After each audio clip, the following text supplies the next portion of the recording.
Pretty much anytime you're dealing with video, audio is an essential ingredient to that presentation.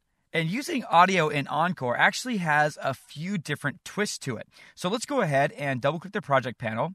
In the Chapter 10 folder, you'll find the Laziest Martian Ever clip, and also another clip of my band Wedge Case. So I'm going to select the movie clip and hit Control-T on the PC or Command-T on the Mac to make a timeline with that clip there.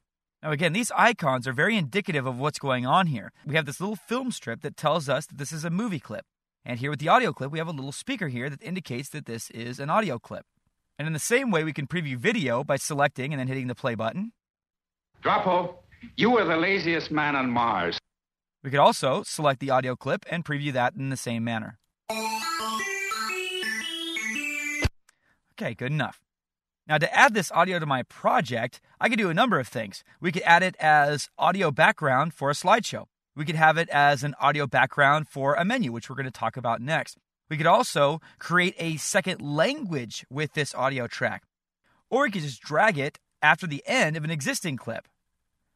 Now if I play this, we have the Laziest Martian Ever, which has its own audio, and then we'll go straight to the clip of my band Rockin' Out. So I'm going to preview this with a space bar. Drapo, you were the laziest man on Mars. And so on and so forth.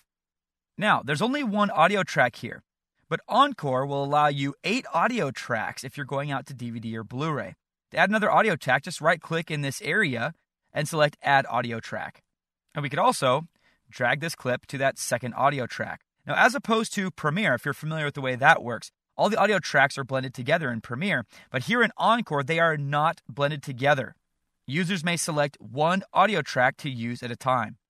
And coming up a little bit later in this chapter, I'm going to talk about using different languages, and I'll mention there other purposes. Let's say, for example, you had a sports video, and you wanted people to be able to watch the game, but you also maybe wanted some coaches or some commentators' commentary there, and so you wanted a different audio track.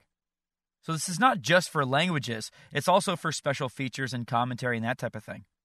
And by the way, as mentioned before, you can go up to the help to see all the different audio formats that Encore supports. As you can see, I have an MP3 clip here, but there are many other formats acceptable as well. All the basic standard formats are pretty much accepted. So, as promised, now let's go on to talk about adding audios as a background to menus.